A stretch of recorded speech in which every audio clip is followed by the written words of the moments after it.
CNN 10, and we are thankful you're taking 10 minutes to watch. I'm Carl Azus at the CNN Center. The Trump administration is considering a declaration that's significant around the world, whether to recognize Jerusalem as the capital of Israel. And if the U.S. government does that, it could later move the U.S. Embassy in Tel Aviv, Israel, to the city of Jerusalem. Here's why that's significant. In 1980, Israel passed a law declaring Jerusalem to be its capital. It had seen the city as that for decades. But the United Nations said that declaration was against international law because it saw Jerusalem as an international city. Its population of around 850,000 people isn't particularly large as cities go, but Jerusalem's importance to the world's three major Abrahamic religions, Judaism, Christianity, and Islam, is tremendous. At one level, it's a city like any other. People sell, people buy, normal life. But Jerusalem's old city is special. And this is the best vantage point, here on the Mount of Olives. The Dome of the Rock, a key holy site for Muslims. Behind it, the Church of the Holy Sepulchre, built on the site where many Christians believe Christ was crucified. And out of sight from this vantage point, the Western Wall, holy to Jews, supporting the mount where the temple once stood. It's not Jerusalem's significance that's in dispute, it's its status. After nearly 20 years divided by barbed wire, Israeli forces took control of the whole city, east and west, in 1967. The international community did not recognize what Israel called the unification of Jerusalem. Embassies stayed in Tel Aviv. And East Jerusalem was accepted by the international community as the capital of a future Palestinian state in a negotiated settlement between Israelis and Palestinians. The United States has always had its embassy in Tel Aviv, a city about 30 miles northwest of Jerusalem. In 1995, the U.S. Congress passed a law requiring America to move its embassy to Jerusalem.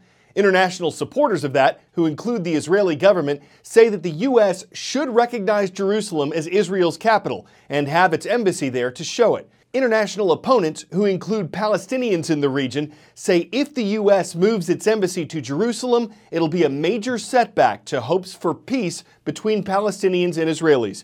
Despite the U.S. law passed in 1995, former presidents Bill Clinton, George W. Bush, and Barack Obama have used something called a presidential waiver to avoid moving the American embassy.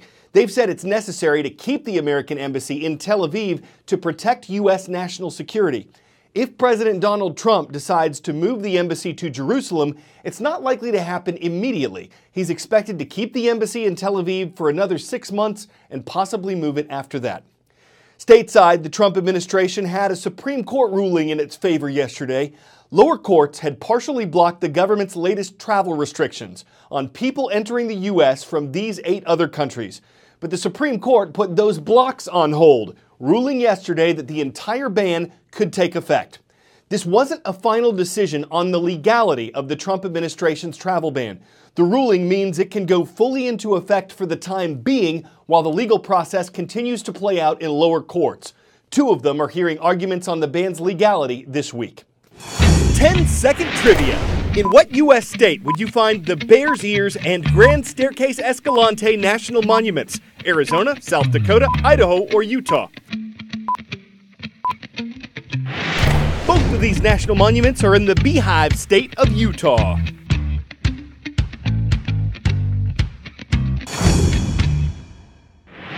And both are being reduced in size by the Trump administration. On a recommendation from the U.S. Interior Secretary, President Trump announced yesterday that Bears Ears National Monument would be shrunk from 1.35 million acres to about 220,000 acres, and that Grand Staircase Escalante from 1.9 million acres to just over 1 million acres. The administration says the federal government will still control the land and that it would still have environmental protections, but that what the decision does is open up more of it for ranchers to use as grazing land for their cattle and people to use for recreational vehicles. Environmental groups are planning to sue. The decision would make President Trump the first U.S. leader to notably shrink a national monument, and critics say the president doesn't have the power to do that. the Trump administration says it's confident it's doing the right thing and that the decision by previous administrations to expand the monuments in the first place put the land under the control of a small group in Washington instead of the people of Utah. Let me show you the epicenter of what is the biggest environmental fight of the day. Yep, there they are. See those two buttes? Those are the Bears Ears, but they are just a tiny piece of this huge fight because Bears Ears National Monument is 1.35 million acres. That is over 2,000 square miles of wild western vistas, holding a potential fortune in oil, gas, and uranium underneath tens of thousands of Native American ruins. To folks like Mark Maryboy, these sites are worth more than any mineral. To the Navajo and Hopi, Zuni and Utes, these canyons hold the spirits of loved ones. They live among us just like you and I were communicating. These are your neighbors living Yes. here. The person who carved this art 1,200 years ago signed all their work with a wolf paw. But equally striking are the modern bullet holes. Just one sign of the tension that goes back to the first Mormon wagon trains.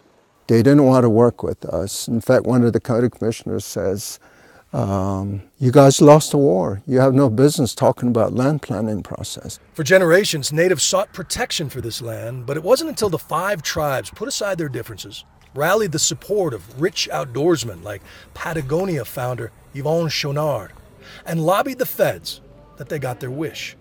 Weeks before leaving office, Barack Obama declared Bears Ears off limits to any new drilling or mining. And while some cheered the prospect of a new tourist economy, others saw it as pure tyranny. It felt like a kind of a sucker punch. It didn't feel right.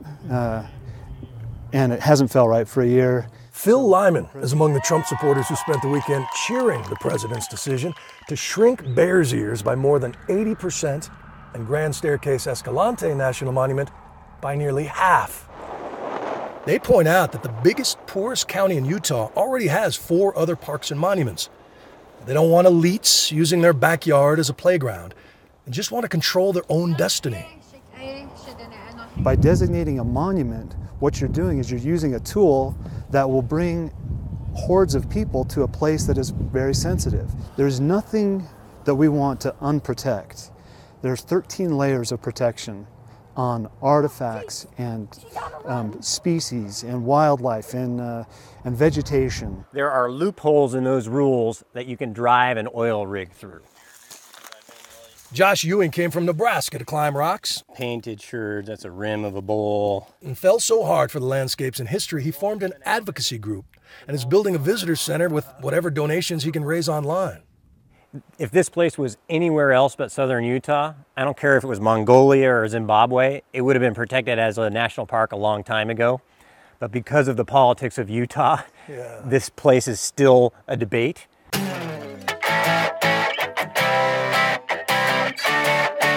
Here on Earth, pizza night's a crowd pleaser. Turns out it's the same thing in space. Not too long ago, an Italian space agency astronaut mentioned that he was a crowd pleaser. Turns out it's the same thing in space. Not too long ago, an Italian space agency astronaut mentioned that he was missing his beloved pizza. So on a recent resupply mission, NASA sent some along. Might not have looked as good as what they serve in Naples, New York, or Chicago, and it costs an estimated $40,000 per pound to get supplies to the station. But Paolo Nespoli has been there for months, and everyone with him probably thought, now that's a good slice of pie. Of course, it took days to deliver, it was hardly oven fresh, and we doubt the driver got a tip. But if you're hungry for something that's truly out of this world, well, that's a meal for which you just gotta make space. I'm Carl Azuz for CNN.